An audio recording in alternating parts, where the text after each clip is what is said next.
There is a three-digit number that quietly decides how much your life costs.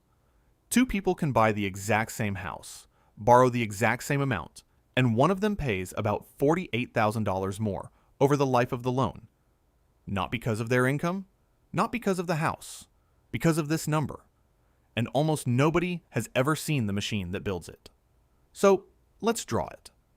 Your credit score sets the price of borrowed money, the rate on your mortgage, your car loan, whether a landlord hands you the keys or hands back your application. As of spring 2026, the average American score is 714, and lenders use it in more than 90% of lending decisions. But here's the strange part.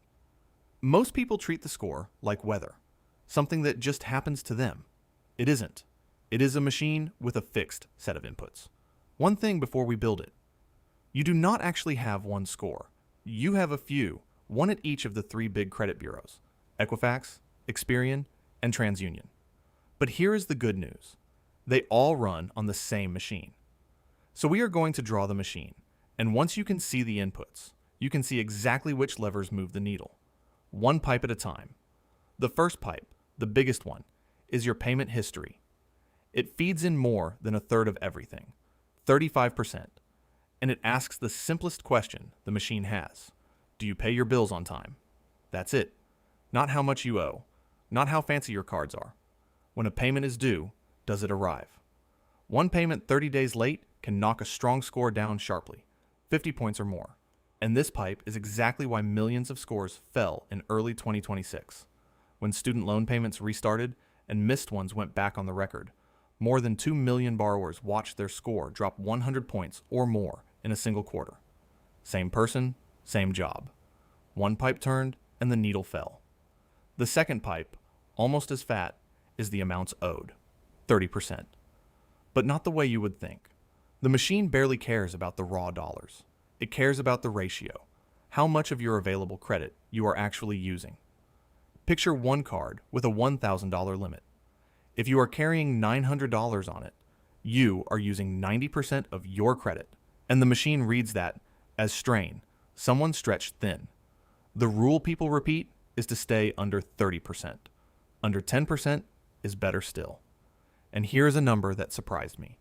As of early 2026, the average American is sitting around 36% utilization, over the line, quietly pinching this pipe for millions of people who were never told it mattered. Now the pipes start getting thinner. The third one, 15%, is the length of credit history, how long your accounts have been open, and the average age of all of them together. This is the factor that quietly punishes a good instinct. You have an old card you never use, so you close it. Feels responsible. But you just shortened your history and shrank your available credit at the same time. Two pipes nudged the wrong way by doing the thing that felt tidy. Age is the one input you cannot rush. You can only start the clock and let it run. The fourth pipe is small, 10%. New credit. Every time you formally apply for credit, the lender pulls your report, and that leaves a mark called a hard inquiry. 1 or 2 is nothing, but 6 applications in a month tells the machine a story. Someone's suddenly hungry for cash, so the score dips briefly as a precaution.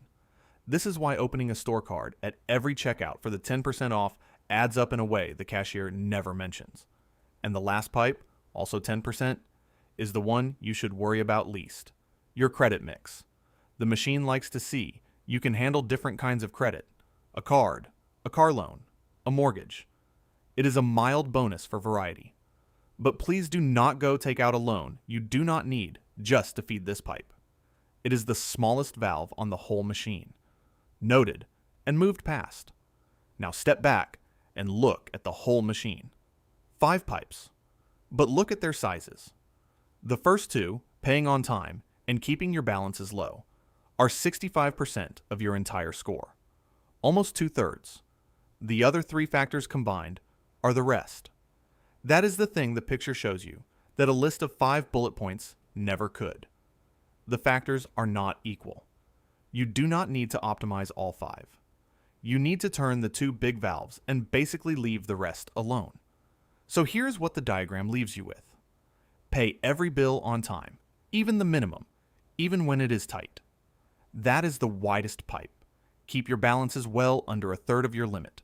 That is the second. Do those two things consistently for a couple of years, and the needle climbs on its own.